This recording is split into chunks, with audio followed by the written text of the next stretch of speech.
Assalamualaikum Bang Ihsanuddin Nursi. Waalaikumsalam warahmatullahi wabarakatuh. Allah Karim, nampaknya bulan Syawal ini mesti banyak-banyak sabar lagi Bang. Sampai Iya, hakim pun mau diatur pakai robot. Nanti apa sidangnya pakai robot? Wallahu alam. Manusia ini sudah susah dipercaya nampaknya. Belum lagi Trump yang makin gila saja urusan tarif baru lagi ini. Apa yang Bang Nuim maaf ya, Bang Ihsanuddin Nursi lihat tentang teori yang sedang digunakan oleh Donald Trump. Kata Yellen, ini Janet bilang, ini nggak ada dalam teori keuangan ini. Apa kepentingan Amerika? Kah sedang diperjuangkan atau sedang mengacak-ngacak dunia? Sementara Iran menjadi sorotan luar biasa di tengah gejolak Palestina. Nampaknya komunitas ahli sunnah wal jamaah yang banyak dibela oleh Iran dan sekutunya ini menjadi duri dalam daging buat Amerika ketika membela Israel. Mungkin Bang Ihsanuddin Nursi bisa memberikan literasi pencerahan untuk kita semua di tengah-tengah suasana Idul Fitri yang luar biasa ini. Silakan Bang. Tafadhol. Bismillahirrahmanirrahim. Assalamualaikum warahmatullahi wabarakatuh. Waalaikumsalam. Subhanaka la ilma lana illa ma 'allamtana innaka anta alimul hakim. Rabbana zidna ilman warzuqna fahman. Yang pertama saya ingin nyahuti Janet Yellen. Karena pernyataan Janet Yellen ini Ditiru sama Menteri Keuangan kita tuh. nyaris sama dengan pernyataannya Sri Mulyani. Betul. Ini Sama. tidak ada dalam ilmu ekonomi katanya. Kenapa kayak gitu? Penjelasan sederhana. Karena semua ekonom di dunia mempercayai, meniscayakan perdagangan bebas. Nah, dalam perdagangan bebas itu tidak ada tariff barrier, yang ada non-tariff barrier. Jadi ketika mereka menganggap satu-satunya kebenaran dalam perdagangan bebas adalah non-tariff barrier, maka mereka abai dengan tariff barrier. Itu kelihatan dari berbagai buku ekonomi internasional yang ditulis oleh berbagai universitas ternama di Amerika. Saya ulang nih biar pendengar Rasil dan pemirsa Rasil TV memahami dengan baik gitu. Dalam prinsip perdagangan bebas, dalam prinsip ekonomi terbuka, dalam prinsip ekonomi internasional, yang diniscayakan, yang dianggap sebagai satu-satunya kebenaran adalah tariff barrier itu dihapuskan, tidak ada tariff barrier, non-tariff barrier. NTB singkatannya, non-tariff barrier gitu ya. Dengan non-tariff barrier itu, maka semua negara bebas melakukan transaksi perdagangan ekspor-impor, bebas melakukan transaksi jasa, bebas melakukan transaksi internasional. Nah, makanya kalau dengar penjelasan saya, bahkan pasar barang, pasar jasa, pasar uang, dan pasar tenaga kerja, itu bebas dilakukan. Kebebasan itulah yang membuat penetapan tarif menjadi sesuatu yang mustahil. Karena berarti menghambat. Nah, itu tadi. Jadi Trump melakukan sesuatu yang terbalik, dan ya ketika dia bilang teori adalah generalisasi dari fakta. Generalisasi dari apa yang ditangkap oleh manusia tentang fakta. Nah, di sini masuk ke kerangka filosofi. Dan ini dijawab dengan baik, hanya Islam yang bisa menjawab dengan baik. Gitu. Islam menjawabnya dengan baik bagaimana gagas dipertemukan dengan kenyataan. Gagas mengarahkan kenyataan. Dan dipertemukan antara gagas dengan kenyataan, antara idealita dengan realita adalah lewat panutan, lewat keputusan, lewat tindakan, lewat contoh uswah yang terbaik. Muhammad Rasulullah SAW. Nah, ini yang menjadi perdebatan tajam di Barat tentang bagaimana mempertemukan idealita dengan realita, antara gagasan dengan kenyataan. Teorinya selalu berpikirnya begitu. Ini kenyataannya begini. Ini kenyataan itu fakta, realita. Nah, ketika orang melulu mengikuti kenyataan, maka mereka bilang, seperti Janet Yellen dan Sri Mulyani bilang, nggak ada dalam teori, karena teori lahir dari generalisasi fakta-fakta, generalisasi realita. Nah, perdebatan seperti ini memang perdebatan orang-orang yang mempercayai kenyataan sebagai sebuah kebenaran gitu ya, kenyataan sebagai pembimbing kehidupan. Itu yang disebut dengan materialisme, itu yang disebut dengan empirisme.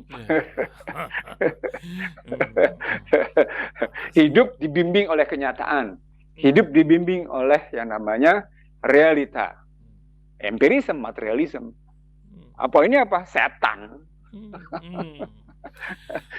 Setan, karena yang membimbing kita bukan kenyataan, yang membimbing kita bukan realisme, yang membimbing kita bukan empirisme, gitu. Yang membimbing kita hudalinas, hudalil mutakin Al-Quran. Dan di dalamnya ada gagasan, ada contoh, ada perilaku yang saya sebut sebagai historiografinya itu bicara tentang kemarin, bicara tentang hari ini, dan bicara tentang yang akan datang. Gitu. Disitulah kalau saya kemudian, saya pribadi dan saya mendengar, saya merasakan, saya menyaksikan, saya dianggap nyeleneh, saya dianggap macam-macam oleh mereka gitu ya. Ya karena memang cara pandang saya berbeda dengan cara pandang mereka. Jadi perspektif kita, point of view kita itu berbeda gitu. Ilmu ekonomi memang punya dua kerangka. Ilmu ekonomi punya dua kerangka. Kerangka yang didasarkan atas kenyataan lalu dibangun teori, kerangka yang dibangun dengan gagasan. Nah, gagasannya itu bisa gagasan ideologi. Gagasannya bisa dibangun berdasarkan gagasan ideologi, gagasan mimpi-mimpi, berdasarkan kekuatan rasio yang disebut dengan logika rasional. Ideologi itu ilmu tentang cita-cita yang didasarkan atas mimpi mereka, yang didasarkan atas keinginan mereka, yang dituangkan sebagai pemikiran-pemikiran logis. Nah, itu membimbing dua-duanya ilmu ekonomi yang dibangun oleh Barat. Misalnya tentang bagaimana cara berpikirnya Keynesian misalnya, atau cara berpikirnya siapa lagi, Karl Marx misalnya, bagaimana suatu saat kapitalis akan habis dan akan kekuatan produksi buruh gitu, atau berpikir lagi Schumpeter misalnya, contohnya begitu gitu, yang bisa diambil. Bradlong, atau kemudian juga contohnya lagi Krugman atau Joseph Stiglitz gitu, bisa untuk banyak sekali yang bisa kita ambil. Mereka berusaha bicara tentang bagaimana cita-cita, bagaimana pemikiran manusia menghadapi kenyataan, dan bagaimana kenyataan mereka rumuskan, dan mereka ngebangun sebuah tesis baru tentang bagaimana sebaiknya manusia. Al-Quran tidak begitu. Al-Quran menerima kenyataan yang kemudian dibimbing dengan gagasan yang muncul dari Allah disampaikan melalui Jibril kepada Muhammad SAW, lalu Muhammad SAW mempraktekannya, yang dalam praktek itu ditemukan hal-hal baru. Misalnya salah satu halnya misalnya dilarang memotong barang yang sedang menuju pasar. Itu contohnya misalnya. Lalu Muhammad SAW menetapkan barang-barang yang merupakan hajat hidup orang banyak. Tapi dalam konstruksi ekspor-impor misalnya, khusus untuk barang-barang yang sifatnya bukan hajat hidup orang banyak, tidak boleh dikenakan tarif bahkan, gitu. Jadi tidak ada tarif. Jadi sesama keluarga Muslim, gitu, innal mu'minina ikhwan, dalam rangka aku anfusakum wa ahlikum nar, gitu ya. Dalam rangka aku ta'asimu bihablil jami'a wa la tafarqu, dalam rangka menyebar kekayaan yang dimiliki manusia di dunia itu kepada semua pihak. Tidak ada tarif kecuali hajat hidup orang banyak. Model teori berpikirnya, model berpikir inward looking, berpikir surplus dulu nasional, baru kemudian mengekspor gitu. Jadi teori surplusnya dulu. Kalau kita ngelihat kondisi sekarang kan enggak. Apa Indonesia surplus di bidang tekstil? Oh, Indonesia nggak surplus di bidang tekstil. Apa Indonesia surplus di bidang IT? Enggak tuh. Itu contoh-contoh sederhana. Apa Indonesia surplus di bidang udang? Enggak juga. Itu kan kita dianggap unggul. Tekstil, footwear, gitu kan, Iya. lalu udang gitu, Hmm. hal-hal yang kayak gitu yang ada 5 yang dianggap. Hmm. Jadi teori surplus di dalam negerinya juga harus dilihat. Surplus kayak gimana surplus yang sudah membangun pemerataan kekayaan sehingga tidak ditemukan yang namanya kemiskinan dalam petik tidak ditemukan gitu ya. Atau gimana gitu.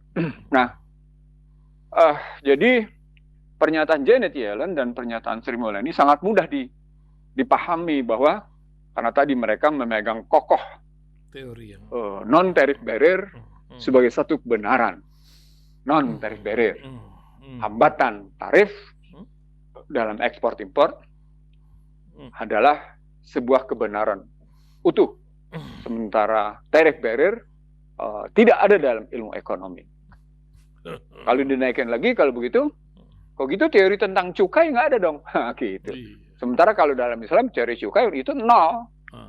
Memang ya sudah bebaskan. Tapi catatannya di catatan negara yang menerima barang masuk itu saling memberikan bantuan, saling memberikan keuntungan satu sama lain. Bukan motifnya bukan dalam rangka saling mendominasi. Kan kalau bersama ya, kebersamaan. No borderless. Iya, manfaat bersama. Motifnya bukan saling mendominasi. Motifnya adalah dalam rangka, nah ini menarik di sini kalau dilihat bagaimana pola pemikiran Islam dalam ekspor impor. Motifnya adalah dalam rangka memberi manfaat satu sama lain, gitu ya. Dalam rangka memenuhi kebutuhan satu sama lain. Dalam rangka ini hal begini. Dalam rangka mencegah timbulnya ketergantungan atau keserakahan gitu. Maka ada larangan untuk mendikte, ada larangan untuk mendominasi. Muncul basis teorinya adalah zakat. Jadi zakat itu, infak itu, sedekah itu gitu ya. Jangan dilihat dalam konstruksi itu gratisan ya. Penyamaan masyarakat yang terus akhirnya ujung-ujungannya perlu suatu kebersamaan, literasi. Loh memang itu, makanya kalimatnya umatan wahidah gitu loh. Jadi umatan wahidah itu bukan hanya dalam perspektif ideologi, bukan hanya dalam perspektif pemikiran, tapi umatan wahidah dalam perspektif ekonomi muncul gitu di situ. Saya kebetulan baru bicara dengan kelompok pengusaha Muslim gitu ya. Saya nggak mau menggunakan pendekatan itu gitu ya. Sebagaimana artikel saya yang kemarin beredar, lalu kemudian saya punya angka-angka lebih dalam. Nah itu saya jelasin. Anak Indonesia kalau balik lagi. Sejak yang namanya lulusan-lulusan Amerika berkuasa di bidang perekonomian, pendidikan, dan teknologi, ya itu tadi menganut penuh yang namanya kebijakan non-tariff barrier gitu. Menganut penuh habis-habisan. Apa poinnya? Otaknya berhasil dicuci. Cuci gitu. Otaknya berhasil dicuci dengan kekuatan berpikir bahwa non-tariff barrier adalah gitu. Maka keluar pernyataan, tidak ada lagi hambatan impor. Hapuskan TKDN. Nah, perlindungan dalam negeri bubar gitu. Bubar habis gitu. Itu negara melindungi segenap tumpah darah bangsa itu tidak ada. Satu, yang kedua, konstitusi tahu nggak? Bukan sekedar konstitusi lagi, runtunan ke bawahnya itu berantakan. Apa berantakannya? Nah, investasi-investasi yang sudah dijalankan oleh investor asing itu akan kalah bersaing dengan barang-barang baru. Cina akan leluasa mengalahkan Samsung. Ini jujurnya merek saya sebut nih langsung. Betul. Cina akan karena Samsung investasi di Indonesia dengan segala resikonya, biaya dan lain-lain. Dengan segala resikonya gitu ya. Kirim barangnya. Itu salah satu contohnya gitu loh. Apa poinnya? Penghapusan TKDN gitu ya. Kebebasan impor yang dibangun oleh kebijakan itu bukan sekedar menyalahi konstitusi, tapi membenarkan dan melanjutkan deindustrialisasi. Ulang. Ini kalimat pentingnya nih, karena mereka bicara tentang kemandirian, tapi ternyata bukan kemandirian. Ya. Jadi ketika saya ini jadi kayak orang gini, kayak orang sakit gula ya, dikasih ini darah naik, dikasih ini gula turun. Jadi nggak ada equilibrium. Dokternya kebingungan ini. Nah, ketika dibilang, saya sauti sedikit. Ketika dibilang dokternya kebingungan, itu bukti bahwa orang-orang yang berada dalam posisi jabatan sekarang adalah orang-orang yang sesungguhnya, wah ini sampai seorang teman yang bergelar hubungan internasional yang cukup bagus gitu ya, itu menunjukkan kekesalannya gitu dan terbuka menunjukkan kekesalannya gitu.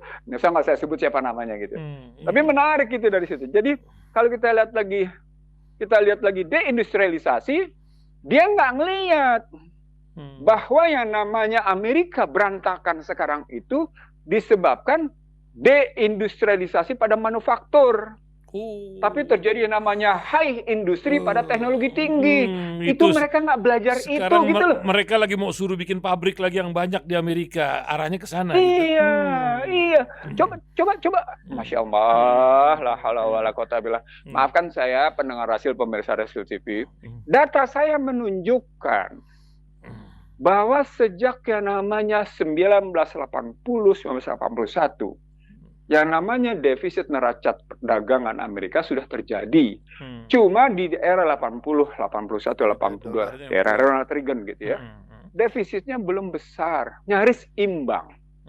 Tapi sejak tahun 82-83 ketika mereka mencanangkan neoliberal, lewatnya namanya Washington Consensus, defisit neraca perdagangannya makin hari makin membesar. Itu angka membuktikan kayak gitu loh. Orang bilang nih, ini contoh sederhana nih. Hingga hari ini orang menolak atau orang menyatakan, bahkan kaum pemikir Barat menyatakan bahwa perang dagang dimulai dari 2017. No, bukan.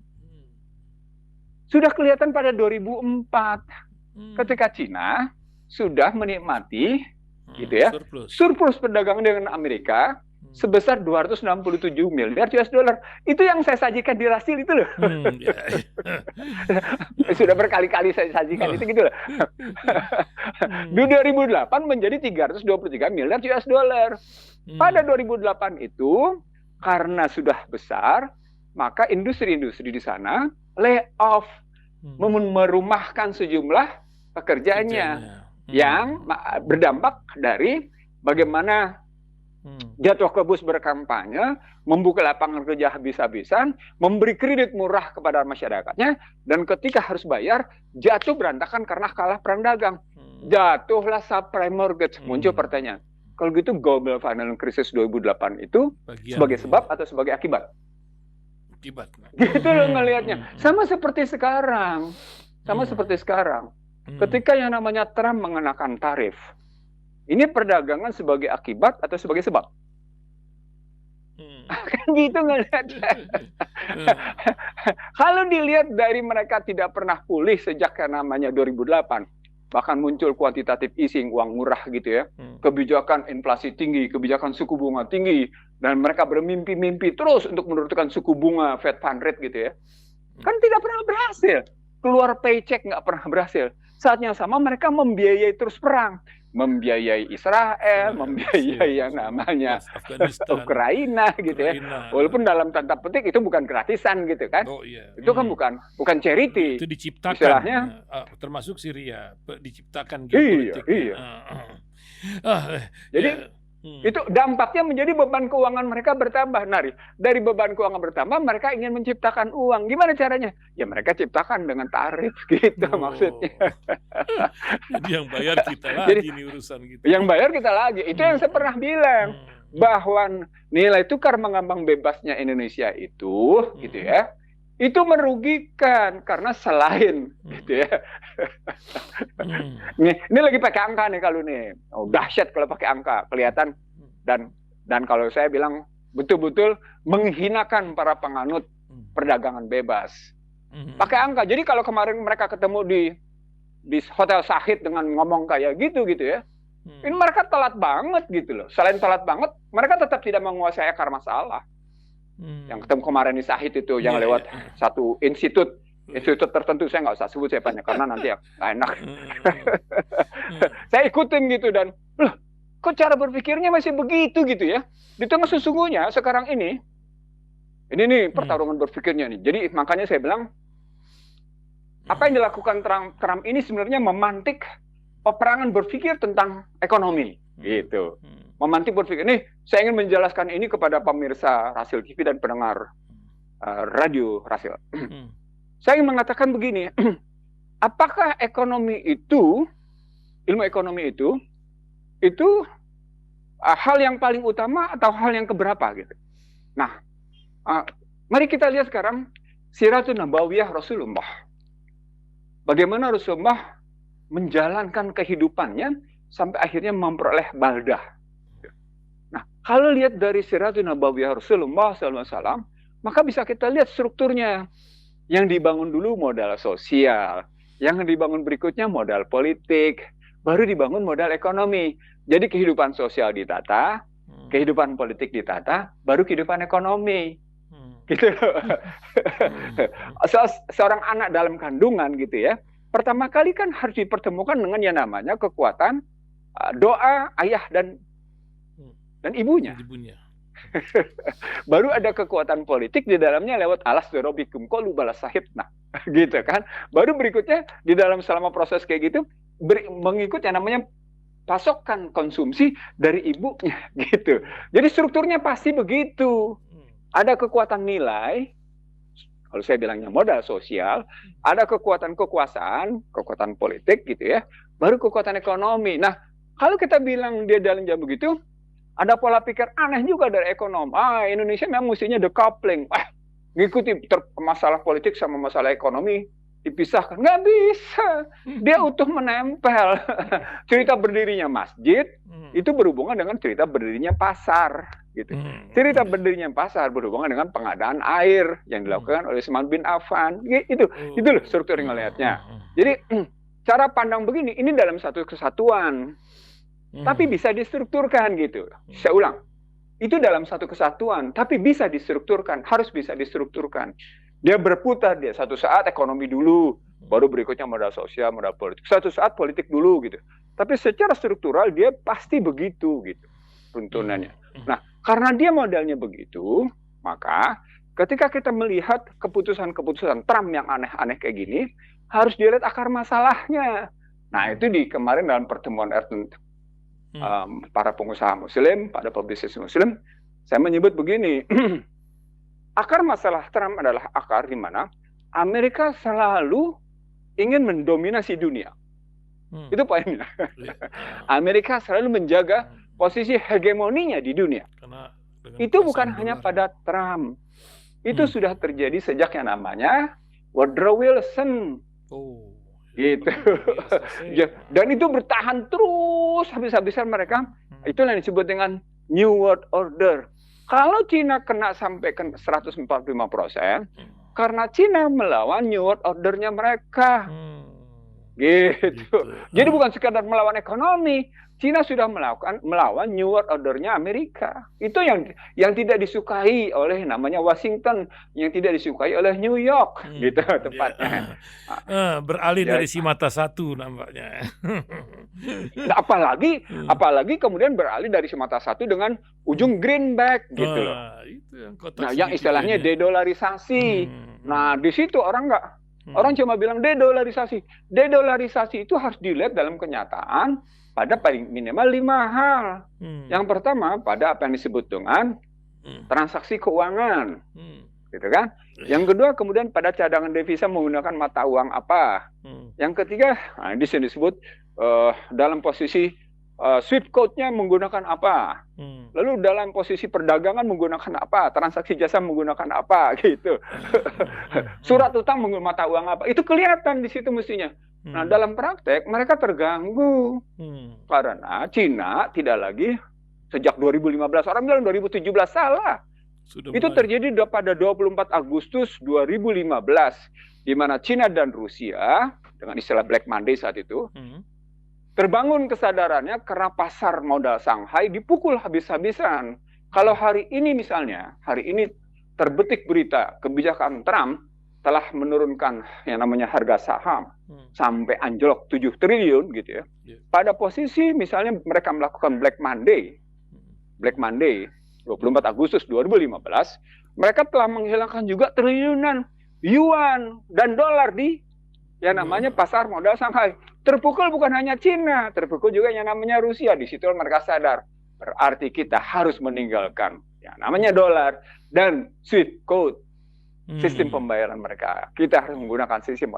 Jadi artinya dedolarisasi bukan sekedar terbangun karena Belt and Road Initiative, tapi juga terbangun karena fakta Black Monday 24 Agustus 2015. Gitu ngelihatnya.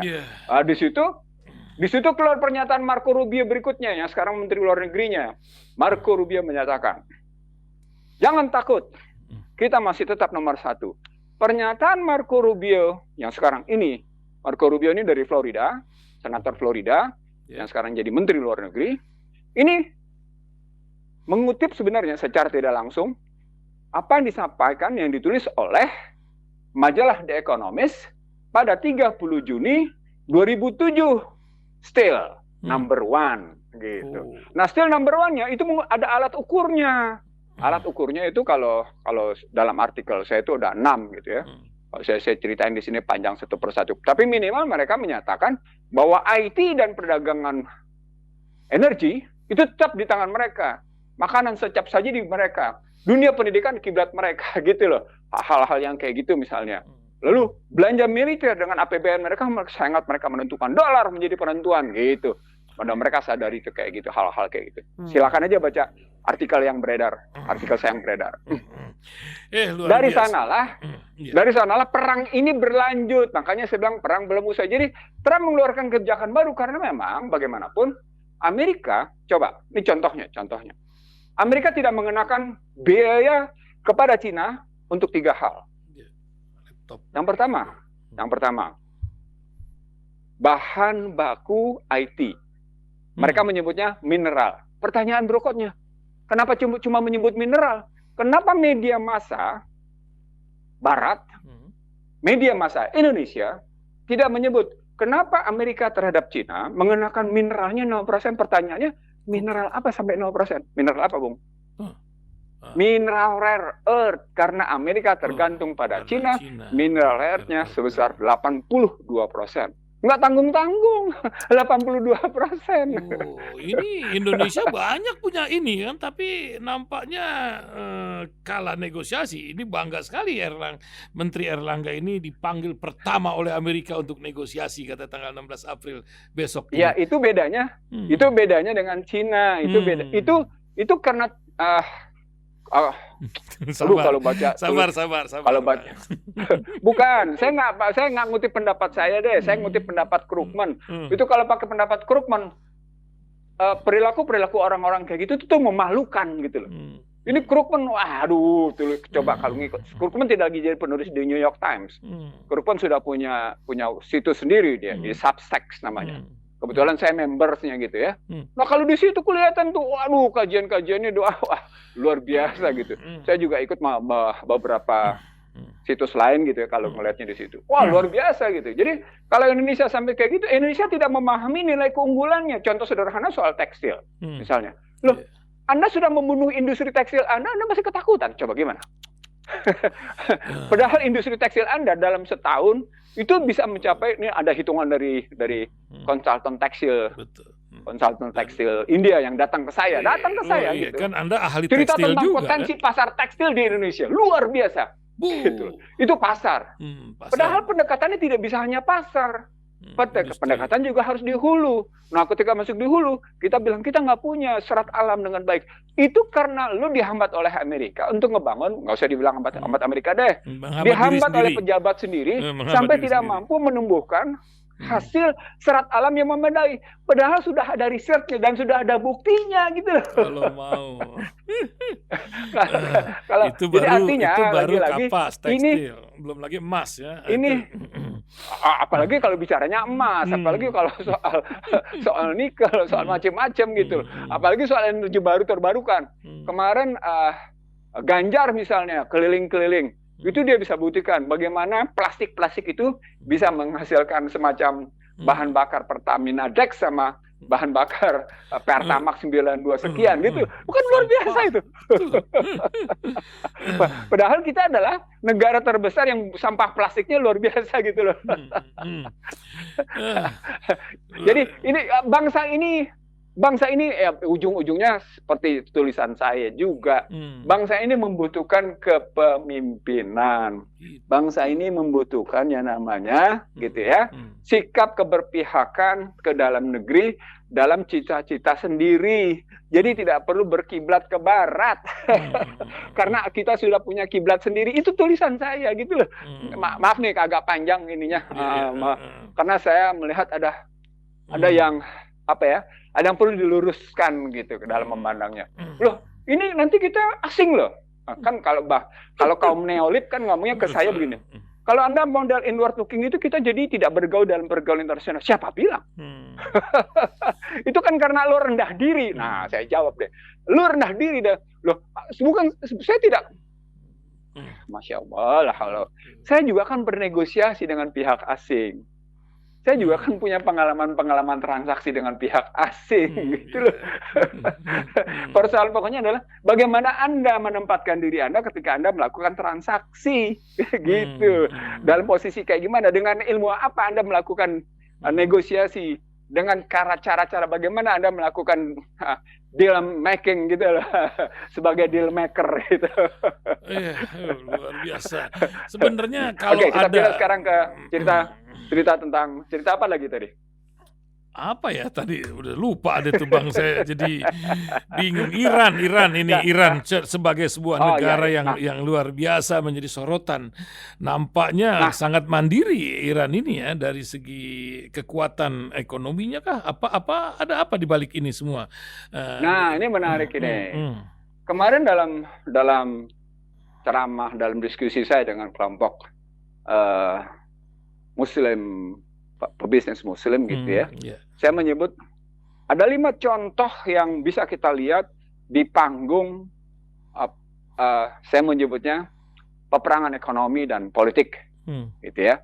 Nanti ngikut perang militernya. Contoh pertama adalah Iran. Kenapa contoh pertama Iran? Karena Iran sejak awal ditekan habis-habisan dari mulai kasus Mahmud Ahmadinejad gitu ya hingga sekarang. Tapi berkali-kali kita juga menyebut di Rasil warga Iran, sebagian warga Iran berhasil dibangun keyakinannya, berhasil diteguhkan keimanannya bahwa embargo ekonomi yang ditetapkan oleh Barat, khususnya ditetapkan oleh Amerika, itu merupakan satu blessing gitu, satu karunia gitu mereka bilangnya. Dan pada saat yang sama mereka tidak berhenti melakukan pengayaan uranium gitu. Mereka tidak berhenti melakukan pengembangan teknologi. Disitulah Trump saja bermaksud bernegosiasi dengan Iran bukan karena persoalan Houthi, tapi persoalan bagaimana Iran juga punya kekuatan nuklir gitu. Diperhitungkan jadinya. Wah, ini berarti ini soal senjata gitu. Soal ekonominya ngikut di dalamnya. Bagaimana Iran memenuhi kebutuhannya gitu ya, dan menjual secara diam-diam energinya kepada pihak baik ke Cina maupun kemana-mana gitu. Wah, ini adalah embargo baik yang diterapkan ke Iran atau kemudian embargo yang diterapkan ke Korea Utara, itu tidak punya efek sedikit, tapi tetap malah menumbuhkan kepercayaan diri bahwa mereka adalah bangsa yang tidak bisa ditekan oleh Barat. Itu contoh pertama. Contoh kedua, contoh yang paling nyata itu adalah contoh Afgan. Contoh Afgan. Ditekan habis-habisan oleh 2 negara besar. Pertama oleh Soviet, kedua oleh Amerika. Keluar, sukses. Contoh ketiga adalah bagaimana Suriah. Itu juga contoh ketiga. Contoh yang paling menarik adalah Hamas. Gitu. Bagaimana Hamas dengan kekuatannya bisa bertahan habis-habisan kondisinya. Walaupun dengan dukungan masyarakat Islam yang dalam tanda petik dipersulit oleh yang namanya Barat. Contoh yang paling akhir adalah Turki. Kelima. Bagaimana Turki dihajar habis-habisan dari perspektif. Nah, kalau contoh dari 5 non-negara Islam ini, gitu ya, contoh yang paling enak adalah kita lihat yang namanya Brazil dan Venezuela. Jadi contoh yang paling enak ketika di luar Islam adalah Brazil dan Venezuela. Venezuela sejak Hugo Chavez sampai Maduro itu terus-menerus dihajar oleh yang namanya Washington. Dia tetap bertahan habis-habisan. Brazil, itu benar-benar melakukan pertahanannya luar biasa di situ gitu. Nah, kita nggak usah bicara Cina ya. Nah, yang menarik adalah Afrika Selatan. Ketika dikenakan tarif, dia lakukan diberhentikan semua perusahaan Amerika, diberhentikan semuanya, nggak ada urusan. Dia lawan habis-habisan itu yang namanya Amerika. Itu Afrika Selatan. Kenapa? Karena dia punya pengalaman tadi apartheid gitu loh. Jadi karena punya pengalaman apartheid itu, maka mereka punya pengalaman. Nah, kita punya pengalaman dijajah oleh kulit putih, gitu ya. Tidak menjadi pembelajaran. Kita malah pengalaman mental inlander.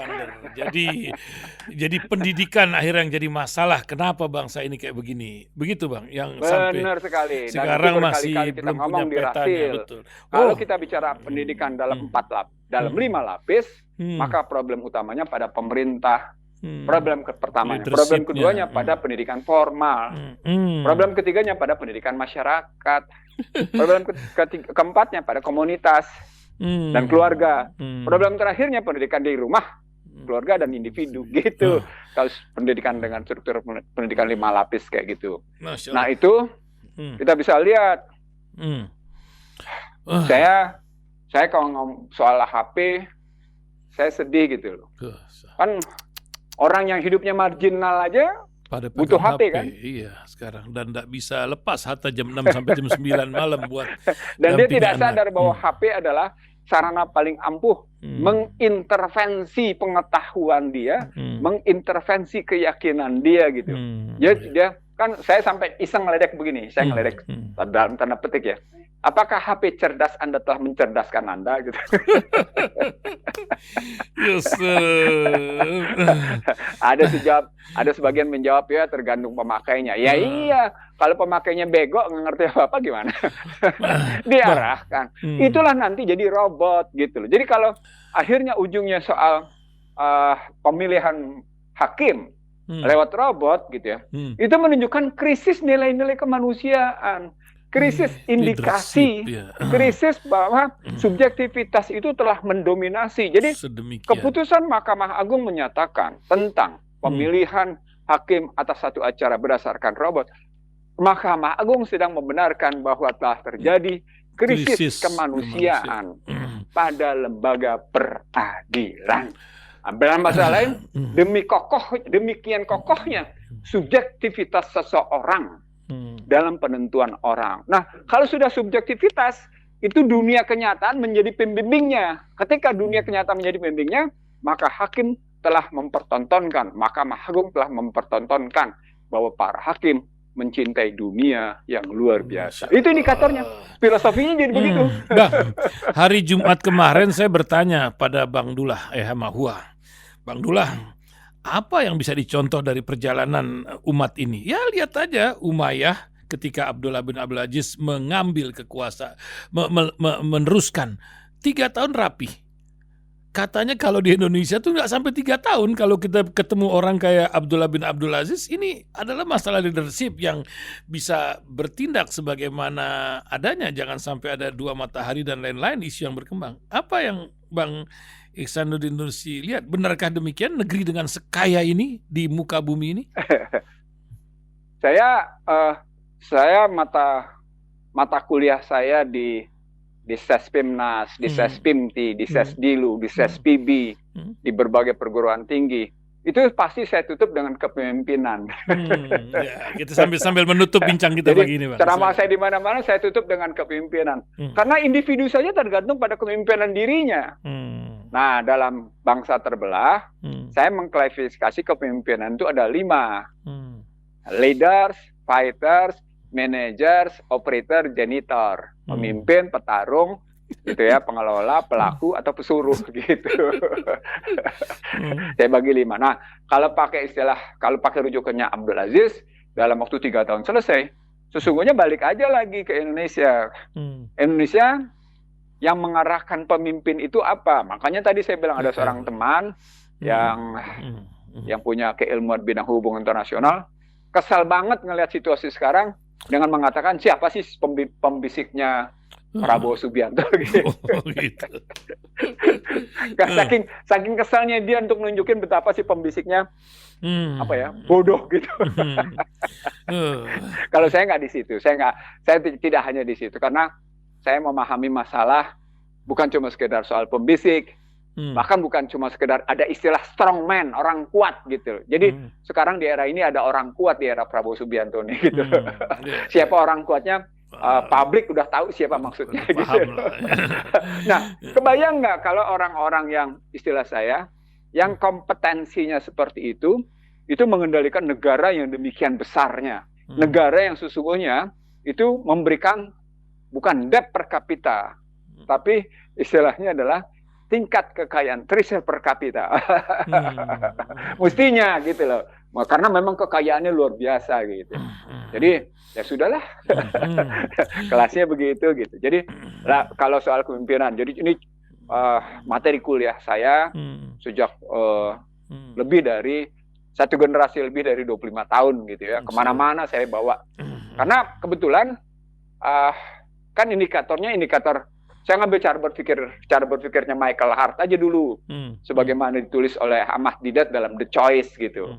Bagaimana Barat mempertanyakan siapa pemimpin besar dan paling berpengaruh di dunia. Mereka menjawab dengan indikator. Yahudi, Jules Masterman, menjawab nama. Namanya yang pertama adalah Muhammad Sallallahu Alaihi Wasallam. Muhammad Rasulullah Sallallahu Alaihi Wasallam. Jadilah bukunya Michael Hart. Perdebatannya tahun 74, dibukukan tahun 82, 2012 dibukukan kembali oleh Michael Hart. Sebagai wujud betapa Yahudi tidak menerima kepemimpinan Muhammad, tapi Michael Hart mempertahankannya gitu. Nah, kalau itu jawabannya soal kepemimpinan, ya balik di Indonesia sekarang. Kita kan kepemimpinan kita modelnya model demokrasi.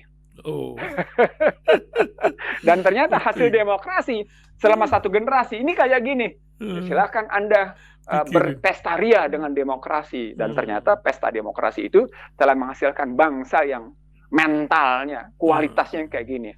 Itulah salah satu narasumber yang ada di Rasil juga ngomongnya kayak gitu tuh. Kelasnya kayak gitu. Saya sebut siapa? Saya terbuka ingin mengatakan bahwa dalam model kepemimpinan Rasulullah tidak pernah memberikan posisi pemimpin pada orang-orang munafik. Dalam cerita Khulafaur Rasyidin, ketika pemimpinan dikasih orang munafik, pasti berantakan. Gitu. Pada cerita Umayyah, Umar Abdul Aziz, tidak ada kepemimpinan orang munafik dikasih kesempatan. Jadi ketika para munafik itu dikasih kesempatan, para penjilat, para pengkhianat gitu ya, dikasih kesempatan, dan kemudian malah menentukan arah kepemimpinan masyarakat, rusak. Itu makanya sampai orang munafik berada di neraka paling bawah. Insya Allah. Ya maaf ya kalau saya harus ngomong begini, karena pembelajarannya tegas. Tidak ada tawar menawar soal itu. Gitu. Tegas. Tidak ada hitam menjadi putih, putih menjadi hitam, atau kemudian menjadi abu-abu. Ya putih, hitam ya hitam. Subhanaka la ilma lana illa ma 'allamtana innaka antal hakim. Ketika kita bicara tentang ilmu itu hanya diberikan kepada dari Allah kepada umat manusia untuk menuju pada ilmu-ilmunya. Nah, ketika kata-kata itu terjadi kan diungkapkan oleh malaikat dalam rangka merespon ilmu yang diberikan Allah kepada Adam. Nah, ilmu itulah yang membimbing kepemimpinan. Iman itulah yang membimbing kepemimpinan gitu. Jadi kalimat itu aja malaikat aja ngomongnya kayak gitu dahsyat betul gitu. Kalau kita kaji ungkapan malaikat itu. Nah, artinya lagi-lagi ketika pemimpin tidak punya keilmuan, tidak punya keimanan yang cukup, ya berantakan karuan. Itu ngambilnya logika sederhananya. Nah, sebagai penutup sekarang kita ngelihat, saya menulis bahwa sebagaimana kemudian dilakukan oleh Trump, saya menulisnya sudah seminggu lalu ya. Dan viral kebetulan di beberapa media online gitu ya. Lebih dari 10 media online dimuat. Saya menulis bahwa perang akan terus berjalan. Kenapa perang akan terus berjalan? Karena tesisnya yang pernah saya bangun di Rasil. Perang untuk damai, damai untuk perang. perang untuk ekonomi, ekonomi untuk perang. Jadi strukturnya ketemu ya, konsisten dia dengan pernyataan modal sosial, modal politik, modal ekonomi. Politik adalah perang. Yeah. Dia untuk mendapatkan ujungnya soal ekonomi gitu. Sepanjang politik untuk perang, bukan untuk kedamaian, dia akan menimbulkan yang namanya bukan kedamaian, bukan kebahagiaan. Pasti keresahan, pasti penderitaan. Nah, sekarang tinggal tergantung pada Indonesia, tergantung pada para ulama membimbing umatnya.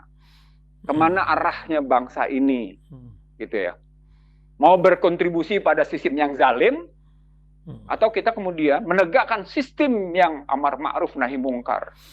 Pada sistem yang menegakkan yang hak adalah hak, yang batil adalah batil. Gitu ya. Tidak kemudian ikut berkolaborasi, tidak ikut berkoalisi pada satu sistem yang sesungguhnya merendahkan ajaran, merendahkan keimanan, merendahkan martabat keimanan itu sendiri. Tergantung kita sesungguhnya gitu. Kita mau berada di mana, kita mau menempatkan diri kita kayak apa. Nah, yang disebut dengan kita adalah tadi, karena kita sadari kerusakan itu di pendidikan, dan ini kita ngomong di Rasil berkali-kali gitu, bukan sekali, dua kali, tiga kali, maka para ulama, para ustadz, para kiai harus berani melakukan pembelajaran bahwa yang hak adalah hak, batil adalah batil. Saya kira demikian, Ihsan Talib. Terima kasih. Maafkan saya karena saya dalam keadaan emosi saya agak sedikit terganggu melihat perilaku yang muncul akhir-akhir ini gitu ya. Kemarin pun di pengusaha muslim, saya terheran-heran ketika orang cuma menganalisis. Kebetulan ada teman yang kajiannya tidak lebih sama, cuma pendekatannya ke syariah gitu ya. Saya kan tidak dalam pendekatan ke syariah. Saya dalam pendekatan hakikat dan makrifatnya seperti apa. Sehingga kita tetap terbimbing dengan sebaik-baiknya. Demikian, Ihsan Talib. Syukran kasir. Mudah-mudahan menjadi bermanfaat. Amin. Amin. Bagi kita semua. Amin. Amin ya rabbal Subhanakallahumma wa bihamdika asyhadu an la ilaha illa anta astaghfiruka wa atubu ilaik. Wabillahi taufiq wal hidayah. Wassalamualaikum warahmatullahi wabarakatuh. Waalaikumsalam warahmatullahi wabarakatuh.